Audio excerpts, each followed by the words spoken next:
Hello students, कैसे हैं आप लोग? आई होप अच्छे होंगे। तो चलिए, पिछला मैथ्स का क्लास में हम लोग झारखंड एकेडमिक काउंसिल का जो सीरीज कर रहे थे आपके लिए, जो मॉडल पेपर था उसको हम लोग सॉल्व कर रहे थे। सेट 1 का क्वेश्चन नंबर 52 तक शायद हम लोग किए थे। आज के क्लास में हम लोग क्वेश्चन नंबर 52 से शुरू करते हैं। तो चलिए देखिए आपका क्वेश्चन नंबर 52 क्या कह रहा है। देखिएगा ध्यान से, क्वेश्चन नंबर 52 में दो पार्ट हैं इधर थोड़ा सा।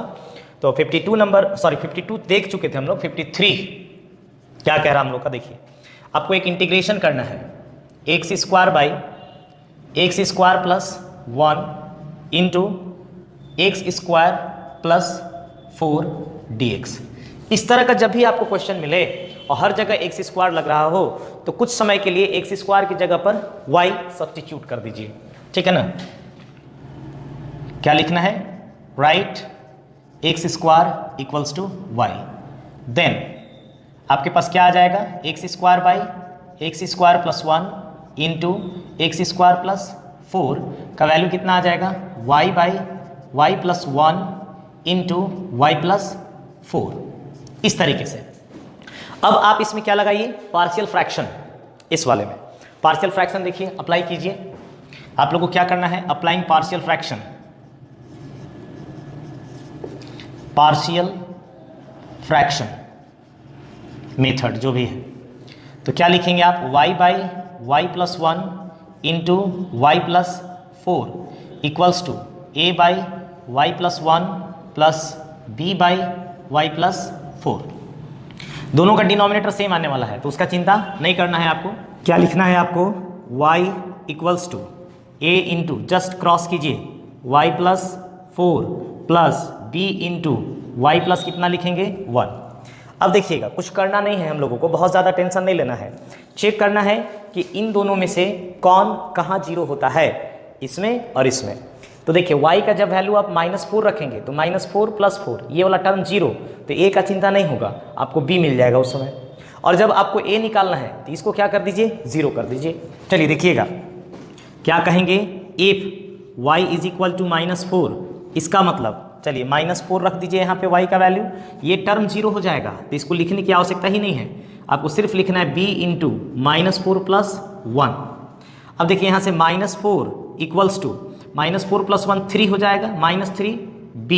तो एक चीज़ आप कह सकते हैं कि sir b is equal to 4/3 हम लोग को मिल गया। b का वैल्यू कितना मिल गया? 4/3, ठीक है हम लोग का। चलिए अब a निकालना है तो b का वैल्यू, y का वैल्यू -1 रखिए दूसरा में।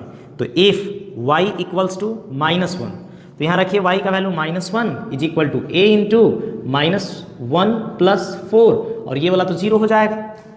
तो क्या लिखेंगे? -1 is equal to 3a, -1 plus 4 3a, तो a इक्वल्स टू आएगा -1/3। ये आपका वैल्यू होगा a का वैल्यू कितना होगा? -1/3। अब चलिए आगे क्या करना है आपको, हेंस क्या कह सकते हैं, इसलिए यहां देखिए y by Y plus 1 into Y plus 4 का वैल्यू हम लोग को कितना आ गया? a बाई वाई प्लस 1, और a का वैल्यू कितना मिला है? -1/3। तो लिख सकते हैं आप इसको -1/3 into Y plus 1 plus b का वैल्यू आप लिख सकते हैं 4/3 into Y plus 4, y plus कितना? 4। इस तरीके से आप लोग लिख सकते हैं। अब चलिए y का हम ओरिजिनल वैल्यू लिख देते हैं। तो x square by x square plus 1 into x square plus 4 is equal to -1/3 into x square plus 1 प्लस 4/3 इंटू एक्स स्क्वायर प्लस 1। इतना कह सकते हैं। अब बताइएगा इसके बाद हम लोग को इसका इंटीग्रेशन निकालना था, तो क्या लिख सकते हैं? Integration of x square by x square plus 1 into x square plus 4 dx is equal to integration of -1/3 into x square plus 1 dx plus integration of 4/3 into x square plus 1 dx। कोई तकलीफ? अब चलिए इसके बाद आप क्या लिख सकते हैं? -1/3 को निकालिए बाहर, ये होगा dx by x square plus 1 प्लस 4/3 को कीजिए बाहर यहाँ पे, और D x by x square plus देखिए यहाँ पे एरर हो रहा है 4 है ना, चलिए 4 तो एक्स स्क्वायर प्लस 4। उसके बाद हम लोग क्या कह सकते हैं -1/3। चलिए 1/1 प्लस एक्स स्क्वायर का इंटीग्रेशन होता है tan inverse x plus 4/3 into a square plus x square. देखिए 2 का स्क्वायर है, 4 किसका स्क्वायर है 2 का स्क्वायर है, तो 1/2 into tan inverse x by कितना हो जाएगा 2। सॉल्व कर लीजिए इसको, तो ये हो जाएगा minus tan inverse plus c लगाना नहीं भूलेंगे, tan इनवर्स x/3 प्लस 2 से 2 टाइम्स में काट दीजिए तो 2/3 tan इनवर्स x/2 प्लस कितना c। This is your answer of first part. C का एक और में क्वेश्चन आपको दिया हुआ है, आपको प्रूव करना है कि और में क्वेश्चन है ये 0 से π/2, कहां से 0 से π/2 किसको f(x) by f(x) plus f of π/2 minus x dx is equal to proof कर देना है कि ये π/4 होगा। इस तरह के क्वेश्चन में आपको एक डेफिनेट इंटीग्रेशन का प्रॉपर्टी लगाना होता है और वह प्रॉपर्टी होता है कि a plus b minus x रखिए जहां भी x है, ठीक है। तो अगर हम इसी को नाम दे देते हैं कि ये मेरा i है, तो आप i बराबर एक और चीज क्या लिख सकते हैं कि सर 0 से π/2 f of π/2 minus x π/2 minus x by f of π/2 minus x plus f of π/2 minus x की जगह पर π/2 माइनस एक्स dx। तो i का वैल्यू कितना आ जाएगा 0 टू π/2, इसको आप इक्वेशन नंबर 1 नाम दीजिएगा, है ना। f of π/2 minus x by नीचे हो जाएगा f of π/2 minus x plus देखिए π/2 माइनस π/2 कैंसिल हो जाएगा, माइनस और माइनस प्लस एक्स, तो ये हो जाएगा f ऑफ x dx। ये इक्वेशन नंबर 2 नाम दे दीजिए और दोनों को ऐड कर दीजिए। लिखिए एडिंग 1 एंड 2, 1 और 2 को ऐड कर दीजिए तो i और i कितने हो जाएंगे, लेफ्ट साइड में 2i, राइट साइड में क्या हो जाएगा देखिए इंटीग्रेशन 0 से π/2। अब न्यूमरेटर दोनों का डिनोमिनेटर, इसका भी डिनोमिनेटर और इसका भी डिनोमिनेटर सेम है, तो डिनोमिनेटर को आप लिख लीजिए f of x plus f of π/2 minus x। अब आ जाइए न्यूमरेटर पर, न्यूमरेटर इसका कितना है f(x) और इसका न्यूमरेटर कितना है f ऑफ π/2 माइनस x। आप देख सकते हैं कि सर न्यूमरेटर और डिनोमिनेटर दोनों क्या आ गया है सेम, तो आप इसको क्या कर दीजिए कैंसिल आउट कर दीजिए और 2i का वैल्यू आप क्या लिख सकते हैं सिंपली dx 0 टू π/2। अब 2i का वैल्यू आप क्या लिखेंगे x कहां से कहां तक 0 से π/2, तो i इज इक्वल टू या 2i is equal to π/2 minus 0, 2i equals to π/2, तो i इक्वल्स टू कितना होगा π/4 हो जाएगा। i का वैल्यू कितना आ जाएगा π/4। यही हम लोग को क्या करना था प्रूफ करना था। क्वेश्चन नंबर 54 देखिए हम लोग को क्या कह रहा है कि 2 लाइन के इक्वेशन आपको दिए हुए हैं वेक्टर फॉर्म में, 2 लाइन के इक्वेशन आपको वेक्टर फॉर्म में दिया हुआ है और आपको कह रहा है कि इनके बीच का कोण निकालिए, find the angle between the following pair of lines, इन दोनों लाइन के बीच का कोण निकालिए। तो चलिए अगर आपको 2 लाइन दिया हुआ है, एक लाइन L1 है, L1 is equal to L1 जो है R is equal to A1 plus lambda B given है और दूसरा line L2 is equal to L2 जो है R equals to A2 plus mu B2, ये B1 है। तो इनके बीच का जो एंगल होता है cos थीटा जो होता है वह होता है B1 dot B2 divided by mod B1 और मॉड B2, इनसे हमको क्या करना पड़ता है डिवाइड करना पड़ता है। अब आ जाइए हमारे पास चेक कीजिए तो सर B1 कितना है, B1 का वैल्यू जो दिख रहा है ये देखिए ये A1 और ये B1, हमें A और B A की आवश्यकता नहीं है इसलिए नहीं लिख रहे हैं, i cap minus j cap plus k cap और B2 का वैल्यू कितना गिवन है हम लोग को 2i cap plus j cap plus 2k cap. B1 और B2 मिल गया, आप क्या लगाएंगे cos theta is equal to B1 dot B2 मतलब i माइनस j और k का dot i cap minus j cap plus k का डॉट प्रोडक्ट आपको किसके साथ लेना है 2i cap plus j cap plus 2k cap के साथ डिवाइडेड बाय इसका मॉड, तो 1 का स्क्वायर प्लस 1 का स्क्वायर प्लस 1 का स्क्वायर का रूट और इसका मॉड 2 का स्क्वायर प्लस 1 का स्क्वायर प्लस 2 का स्क्वायर। तो कॉस थीटा का जो वैल्यू आ जाएगा, डॉट प्रोडक्ट लीजिए, 1 इंटू 2 सर 2 होगा, माइनस 1 इंटू 1 माइनस 1 होगा, 1 इंटू 2 प्लस 2 होगा, डिवाइडेड बाई यहाँ से √3 और यहाँ से देखिए 4 और 4 8 और 1 9, 9 का √3 आ जाएगा। चलिए कॉस थीटा का जो वैल्यू आपको मिलेगा 2 प्लस 2 4 में से 1 जाएगा 3 बाई 3 3 और 3 क्या हो जाएगा कैंसिल, तो इसका वैल्यू आएगा 1 बाई √3। तो आप क्या कह सकते हैं, cos theta is equal to अगर 1 बाई √3 है तो थीटा इज इक्वल टू क्या हो जाएगा, कॉस इनवर्स 1 अपॉन √3। इस तरीके से आप इस तरह के एक क्वेश्चन आएगा ही आएगा आपके एग्जाम में, यहाँ से आना ही आना है, इसीलिए आपको इस तरह के क्वेश्चन पर क्या कर लेना चाहिए, प्रैक्टिस कर लेना चाहिए, ठीक है ना। अगला क्वेश्चन नंबर 55 आपको क्या कह रहा है कि a man is known to speak truth 3 out of 5। एक आदमी है जो 5 में से 3 झूठ बोलता है। हिंदी में भी कह रहा है कि एक आदमी 5 बार में 3 बार सच बोलता है, झूठ नहीं सच बोलता है। फिर क्या करे, he throw a die and reported it is 1। वह एक डाई को थ्रो करता है, ठीक है ना, एक पासे को उछालता है और सूचित करता है कि 1 आया है।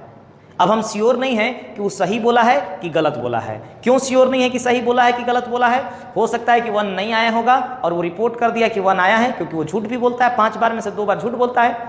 हो सकता है कि 1 आया होगा और सही में वो 1 बताया है। तो 2 तरीके से होगा हमारे पास। तो आपसे क्या पूछ रहा है कि find the probability that it is actually 1, सच में 1 आया था, ठीक है, सच में 1 आया था और वो रिपोर्ट भी कितना किया था, 1 किया था। तो इस तरह के क्वेश्चन के लिए आपको सबसे पहले कुछ इवेंट्स आपको सेलेक्ट करने होंगे। तो ई हम लोग क्या मान लेते हैं, इवेंट दैट मैन रिपोर्ट 1 अकर, ठीक है ना, ये क्या है, इवेंट दैट मैन रिपोर्ट 1 अकर, ठीक है, एक आया है, ये आदमी रिपोर्ट किया है। इवेंट ए जो है सच में 1 आया है, event that 1 occur, event that 1 अकर, सही में एक आया है उसको दिखा रहा है। बी हम लोग का क्या है, इवेंट दैट 1 क्या होगा, डज नॉट अकर, 1 हुआ नहीं है, डज नॉट अकर, ठीक है, event that 1 does not occur. ये 3 इवेंट आपको लेना है। तो बताइए आपके हिसाब से प्रोबेबिलिटी ऑफ ए 1 आने के चांस कितने होते हैं। जब भी एक डाई को आप थ्रो करेंगे तो 1 आने का चांस कितना है सर, तो 1/6। और प्रोबेबिलिटी ऑफ बी जब हम डाई को थ्रो करेंगे तो 1 नहीं आने का चांस कितना है, तो 5 लोग 1 नहीं है, 2 3 4 5 6, तो 5 बाई कितना होगा 6। यहां तक किसी को दिक्कत नहीं होनी चाहिए। फिर आपको क्या देखना होता है, ये क्वेश्चन एक्चुअली बेस थ्योरम का है। प्रोबेबिलिटी ऑफ ए ओवर ई, मतलब सच में जब वो 1 रिपोर्ट किया है तब 1 ही आया है, ठीक है ना, sorry, probability of E over A है ना, probability of E over A आया है और वो रिपोर्ट किया है कि 1 है, सही में सही रिपोर्ट किया है, मतलब ये सच बोलने का प्रोबेबिलिटी है। तो 5 में से 3 बार सच बोलता है तो 3/5। उसके बाद प्रोबेबिलिटी ऑफ वो रिपोर्ट किया कि 1 आया है लेकिन सच में 1 नहीं आया था, बी मेरा क्या है 1 नहीं आने वाला इवेंट। तो सर ये झूठ कितनी बार बोलता है, 2 बार बोलता है, ठीक है। अब आपसे क्या पूछ रहा है कि प्रोबेबिलिटी ऑफ ए जब वो बोला, ये देखिए जब वो बोला कि 1 आया है और सच में 1 आने का चांस क्या है, वो बोला कि 1 आया है, ये हो चुका है, ये बोल चुका है कि 1 नीचे वाला हो चुका होता है, तो ऊपर वाले के होने का चांस हम लोग पूछते हैं। तो मान लीजिए कि वो बोल चुका कि 1 आया है और सच में 1 आया, इसका क्या चांस है। तो बेस थ्योरम से हम लोग क्या करते हैं, इन दोनों का प्रोडक्ट रखते हैं, चूंकि ए ई चाहिए तो probability of A into probability of E by A by नीचे total probability of A into probability of E over A plus probability of B into probability of B over A, ये आपको करना होगा। बताइए probability of ए कितना है 1/6 into probability of E by A कितना है 3/5 बाई 1/6 इंटू 3/5 प्लस 5/6 इंटू 2/5, कितना आ जाएगा ऊपर में 3/30 बाई, नीचे आ जाएगा 3/30 प्लस 10/30। मेरे ख्याल से नीचे के 2 30 कॉमन निकाल दीजिए और ऊपर के 30 से काट दीजिएगा, आपको आ जाएगा वैल्यू 3/13। यही हमारा आंसर होगा ये क्वेश्चन जो हमसे पूछ रहा था, ठीक है।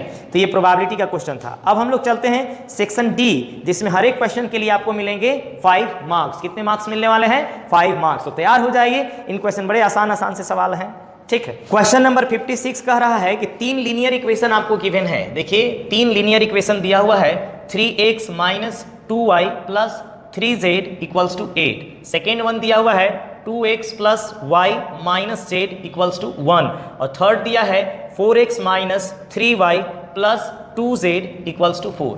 ये 3 लीनियर इक्वेशन दिया हुआ है और कह रहा है कि इनको सॉल्व कीजिए मैट्रिक्स मेथड से।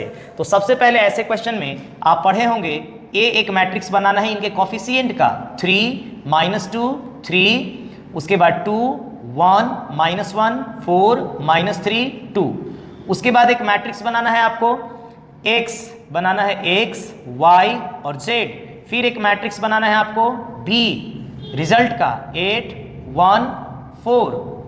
इस तरीके से जब आप मैट्रिक्स बना लीजिएगा तो एक बार सबसे पहले डिटर्मिनेंट निकालिए ए का। डिटर्मिनेंट निकाल करके चेक कीजिए कि ये मैट्रिक्स सिंगुलर है कि नॉन सिंगुलर है। अगर नॉन सिंगुलर होगा तभी हम लोग इन्वर्स निकाल पाएंगे और इसका सॉल्यूशन निकाल पाएंगे, नहीं तो सिस्टम के लिए फिर हमको क्या करना होगा, adjoint A into B calculate करना होगा और फिर देखना होगा कि वो नल है कि नहीं है। तो चलिए सबसे पहले इसका डिटर्मिनेंट निकालते हैं। ये हमने लिख दिया 3, यहाँ माइनस 2 है तो माइनस और माइनस प्लस 2 और फिर लिख दिया हमने यहाँ प्लस 3। और आपको पता है कि इसको फिल कैसे करना है, 3 वाला फिल करना है तो इसके रो कॉलम को भूलिए, 1 2 जा 2 माइनस 3 माइनस 1 तो प्लस 3, लेकिन यहाँ सब्ट्रैक्ट करेंगे तो दिस इज माइनस 3। उसके बाद आ जाइए 2 वाला भरना है तो 2 2 जा 4 प्लस 4, मेरे ख्याल से आप समझ गए होंगे माइनस 4 और माइनस प्लस 4। फिर 3 वाला जब सब्सटीट्यूट करना है यहाँ पे तो ये हो जाएगा माइनस 6 और ये हो जाएगा माइनस 4। कितना आएगा रिजल्ट बोलिए बोलिए बोलिए जल्दी, माइनस 3 प्लस 4 4 8 2 जा 16 प्लस कितना हो जाएगा, माइनस हो जाएगा ना 30, माइनस कितना 30, माइनस 30 और 3 33, माइनस में 33 और प्लस 16 तो मेरे ख्याल से माइनस 17 आएगा जो कि 0 नहीं है। अब हमको निकालना होगा इनका कोफैक्टर और कोफैक्टर निकालने के बाद क्या करना होगा, एडजॉइंट, एडजॉइंट के बाद इन्वर्स, इन्वर्स के बाद मल्टीप्लाई करना होगा, यही स्टेप होते हैं। चलिए कोफैक्टर निकालिए तो a11 कितना होगा, इसको और इसको भूलिए, 2 में से कितना घटाएंगे आप 3 तो कितना आ जाएगा -1, 2 में से 3 सब्ट्रैक्ट करेंगे -1। उसके बाद आप निकालेंगे a12 कितना आएगा, इसको और इसको भूलेंगे कितना आ जाएगा 2 2 जा 4 में से आप क्या सब्ट्रैक्ट करेंगे -4 तो कितना हो जाएगा 8, लेकिन यहाँ क्या लगेगा माइनस, सेकेंड नंबर पर है 1 और 2 ऑड होता है तो साइन बदल देते हैं। उसके बाद आप निकालेंगे a13, इसको आ जाइए यहाँ पे हो जाएगा -6 में से 4 घटाएंगे सर ये आ जाएगा -10। उसके बाद आइए a21 पे, a21 आपको क्या कहेगा, a21 देखने के लिए इसको और इसको भूलना होगा -4 और -9 तो माइनस माइनस प्लस 9 में से 4 घटाएंगे शायद 5 आएगा, है ना। उसके बाद क्या निकालेंगे आप a22, हाँ देख लीजिएगा a213 है, यहाँ पे क्या लगेगा माइनस। ध्यान देना है एकदम, हर एक चीज में ध्यान दीजिएगा प्लीज, नहीं तो पता चला कि आपको सब आता था और आप वहां गलत करके आ गए, अफसोस के अलावा कुछ आपके पास नहीं रहेगा, नंबर कट जाएंगे, रिजल्ट नहीं आएंगे। a22 इनको सॉल्व भूलेंगे, 3 2 जा 6 में से 12 घटाएंगे तो -6। उसके बाद आ जाइए a23 कितना हो जाएगा हम लोग का, इसको और इसको भूलिए, -9 में कितना ऐड करेंगे -8 सब्ट्रैक्ट करेंगे तो शायद -1 आ जाएगा, ठीक है। उसके बाद आ जाइए a31 कितना होगा, इनको भूलिए, ये 2 हो जाएगा, 2 में से 3 सब्ट्रैक्ट करेंगे तो कितना हो जाएगा, 2 में से देख लीजिएगा 3 और 2 5 है, -1 का क्या हो जाएगा +1, वहाँ पे एक एरर हो रहा था हम लोग का, चेक कर लीजिए, -9 है ना और -8 +8 तो -1 का +1, हाँ 31 इसको भूलिए, 2 में से कितना सब्ट्रैक्ट कीजिए 3, कितना आएगा -1। उसके बाद आ जाइए अगले पर a32 कितना हो जाएगा -3 और -6 -9। उसके बाद आप आ जाइए -9 का यहाँ पे क्या लिखेंगे +9, है ना। उसके बाद a33 इज इक्वल टू क्या करेंगे आप, यहाँ पे ये देखिए इसको इस तरीके से लिखेंगे, 3 1 जा 3 और -4 तो 4 और 3 कितना 7 हो जाएगा मेरे ख्याल से, ठीक है। अब आ गया, अब आप एडजॉइंट लिखिए ए का, adjoint A is equal to, बस ये जो लिखे हैं इस तरीके से आपको यहाँ पे उलट के लिख देना है, -1, उसके बाद क्या लिखना है -8, उसके बाद क्या लिखना है -10, फिर -5 -6 1, -5 -6 1, और उसके बाद -1 9 और 7, -1 9 एंड 7। इस तरीके से आपको लिख लेना है। अब ए इनवर्स लिखना है। ए इनवर्स सर क्या होता है? A inverse is equal to होता है adjoint A divided by determinant A. तो आप लोग को पता है एडजॉइंट ए कितना लेकर के आए हम लोग? -17। तो ये देखिए -1/17 आ गया बाहर में, इधर -1 -8 -10 -5 -6 1 -1 9 और ये 7 है ना। अब हम लोग को देखिए फॉर्मूला होता है x is equal to A inverse into B. तो ए इनवर्स तो आपको आ गया -1/17 इंटू -1 -8 -10 -5 -6 1 -1 9 एंड 7, ये आ जाएगा। इंटू बी कितना है हम लोग का? 8 1 एंड 4, 8 1 एंड 4। चलिए मल्टीप्लाई करते हैं, थोड़ा सा मल्टीप्लाई कीजिए तो कितना आ जाएगा? -1/17 into first row first column -8 -5 -4, ठीक है। उसके बाद सेकेंड रो का करिए -64 -6, ठीक है, और +36 है ना। उसके बाद आ जाइए थर्ड को, तो -80 +1 और +28।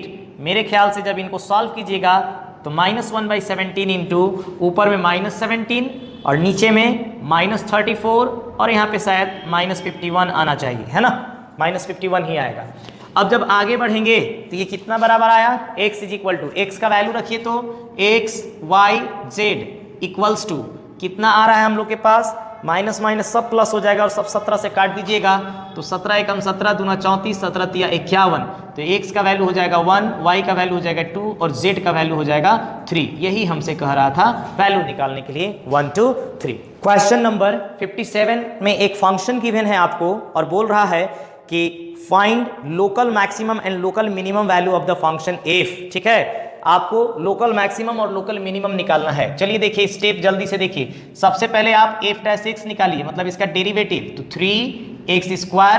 अच्छा, क्वेश्चन में थोड़ा सा एरर था, यहाँ x² था, यहाँ x³ था, हमने उसको सही कर दिया है, तो आप लोग भी सही कर लीजिएगा, ये NCERT का क्वेश्चन है। तो 3x² माइनस 12x प्लस 9, ये आ गया हम लोग का f'। थोड़ा सा हम इसको फैक्टराइज कर लेते हैं, 3 कॉमन दिखाई दे रहा है, x² माइनस 4x प्लस 3, जिसको और फैक्टराइज करेंगे तो 3 into x minus 1 into x minus 3 नजर आना चाहिए, आपको फैक्टराइज करने आना चाहिए। दूसरा स्टेप में आपको क्या करना है कि f' इज इक्वल टू 0 रखना है। तो 3 into x minus 1 into x minus 3 का वैल्यू जब आप 0 रखेंगे तो 3 तो खत्म हो जाएगा, x का एक वैल्यू मिलेगा 1 और एक वैल्यू मिलेगा 3। इन वैल्यूज को याद रखना, हमको इनका यूज करना होगा, इन्हीं पर चेक करना होगा। अब एक बार फिर से डिफ्रेंशिएट कीजिए, डबल डिफ्रेंशिएशन। तो सिंगल जो किए हैं उसी का डबल, 3 2 जा 6x माइनस 12, ये आ गया हमारा डबल डिफ्रेंशिएशन। अब आपको चेक करना है, जो पिछला स्टेप में x का वैल्यू निकाले थे वहीं पे आपको f" चेक करना है। तो बताइए f" x के जगह पर 1 डाल करके चेक कीजिए तो कितना आ जाएगा? 6 into 1 minus 12, that is equal to कितना होगा? 6 minus 12 minus 6 which is less than 0। Hence जब नेगेटिव आता है f" तो उसको हम लोग बोलते हैं पॉइंट ऑफ लोकल मैक्सिमा। तो x is equal to 1 is point of local maximum, local maximum. ठीक है, ये केस 1 है हमारा, केस 1। अब देखिए लोकल मैक्सिमम मिल गया तो f मैक्स कितना आ जाएगा हम लोग का? f मैक्स जो है x का वैल्यू कितना डाल दीजिए? 1 सब्सटीट्यूट कर दीजिए fx में। तो 1 cube minus 6 1 square plus 9 into 1 plus 15, that is equal to 1 minus 6 plus 9 plus 15, ये 25, 15 और 9 24 और 1 25 माइनस 6, शायद ये 19 आ जाएगा। कितना आ जाएगा? 19। अब चलिए केस 2 में आपको क्या डिस्कस करना है? f" 3 चेक करना है आपको। f" जब 3 चेक करेंगे तो 6 इंटू 3 माइनस 12, तो 18 minus 12 6, that is greater than 0। जब f" पॉजिटिव आ जाए तो इसको हम लोग बोलते हैं point of x is equal to जो 6 कह रहे 3 जो है ये क्या है? Point of local minimum. ये क्या है? लोकल मिनिमम का पॉइंट है। तो एफ मिनिमम कितना आ जाएगा हम लोग का फंक्शन का मिनिमम वैल्यू? एक्स का वैल्यू 3 डाल दीजिए उसमें, 3 का पावर 3 माइनस 6 इंटू 3 का पावर 2 प्लस 9 इंटू 3 प्लस कितना 15। अब चलिए ये कितना हो जाएगा? 27 माइनस 54 प्लस कितना 27 प्लस कितना 15, 27 और 27 54 माइनस 54, ये खत्म, सिर्फ क्या बचेगा 15। तो ये है आपके मैक्सिमम और मिनिमम वैल्यूज। क्वेश्चन नंबर 58 आपको क्या बोल रहा है? किस तरीके से वेक्टर फॉर्म में दो लाइन के इक्वेशन दिए हुए हैं और आपको क्या निकालना है? इनके बीच का शॉर्टेस्ट डिस्टेंस निकालना है। तो फिर से ये क्वेश्चन इंपॉर्टेंट हो जाता है डिस्टेंस फॉर्मूला से और एंगल फॉर्मूला से। क्वेश्चन 100% रहेगा, चाहे आप कुछ भी कर लीजिए। तो फॉर्मूला आज जो हम लिख रहे हैं भूलिएगा मत। R इज इक्वल टू, अगर आपके पास है A1 प्लस लैम्डा B1 और दूसरा इक्वेशन है लाइन का A2 प्लस म्यू B2, ये लाइन L1 है और ये लाइन L2 है। तो जो इनका बीच का डिस्टेंस होता है D जो होता है वह होता है B1 क्रॉस B2 का डॉट A2 माइनस A1 के साथ बाई B1 क्रॉस B2 का मॉडुलस का मॉड। तो चलिए हम लोग सबसे पहले A1 लिखते हैं। A1 क्या है हमारे पास? A1 sir i cap plus j cap है। A2 कितना है हम लोग का? 2i cap plus j cap minus k cap है। B1 कितना है हमारा? तो 2i cap minus j cap plus k cap. और B2 कितना है हम लोगों का? 3i cap minus 5j cap plus 2k cap. ये हम लोग का है। एक बार डेटा मिला लीजिएगा आप लोग, i j, उसके बाद 2 माइनस 1 1 2, हाँ A2 देखिए 2j, यहाँ गलती लिख दिया हमने, A2 है 2i cap j cap minus k cap, 3i cap minus 5j cap 2k cap. ठीक, चलिए अब आप एक बार कर लीजिए यहाँ से A2 माइनस A1 निकाल लीजिए। A2 माइनस A1 कितना होगा? इसमें से इसको सब्ट्रैक्ट कर लीजिए। 2i में से i जाएगा तो सर i कैप, j में से j जाएगा 0j, माइनस k में से जाएगा तो माइनस k कैप। तो यहाँ पे आ जाएगा i cap minus k cap. ये आ गया हमारा A2 माइनस A1। कितना आ जाएगा? A2 minus A1। अब आ जाइए हम लोग B1 क्रॉस B2 निकाल लेते हैं। तो B1 cross B2 equals to, यहाँ लिखते हैं i कैप, यहाँ लिखते हैं j कैप और यहाँ लिखते हैं k cap. i cap j cap k cap. B1 cross B2 कितना हो जाएगा हम लोगों का? तो देखिएगा 2 माइनस 1 और 1, यहाँ लिखेंगे 2 माइनस 1 और 1 और यहाँ पे लिखेंगे 3 माइनस 5 और 2, 3 माइनस 5 एंड 2, 2 माइनस 1 1 और 3 माइनस 5 2। चलिए क्रॉस प्रोडक्ट निकालिए। क्रॉस प्रोडक्ट के लिए सिखाया क्या होगा? यहाँ लगाइए i कैप, यहाँ लगाइए j कैप और यहाँ पे लगाइए k कैप, है ना। अब क्या करेंगे हम लोग? यहाँ से देखिए तो i कैप लिखने के लिए i के नीचे रो कॉलम को भूलिए, -2 और -5, माइनस माइनस प्लस 5, तो सर ये -2 प्लस 5, इसको भूलिए 2 2 जा 4 -3, इनको भूलिए सर -10 और ये माइनस माइनस प्लस 3 आ जाएगा। तो ये हो जाएगा sir 3i cap minus j cap minus 7k cap. यही होगा, बिल्कुल सही है हम लोग का। ये आ गया आपका सर B1 क्रॉस B2। अब डिस्टेंस फॉर्मूला लगाइए। Distance formula B1 cross B2 dot A2 minus A1, मतलब 2i cap minus j cap minus 7k cap का डॉट जो है आपको लेना है A2 माइनस A1 के साथ i cap minus k cap, i cap minus k cap divided by इसका मॉडुलस, तो 3 का स्क्वायर प्लस 1 का स्क्वायर प्लस 7 के स्क्वायर का स्क्वायर रूट, होल पर क्या लगेगा? Mod. Distance can never be negative.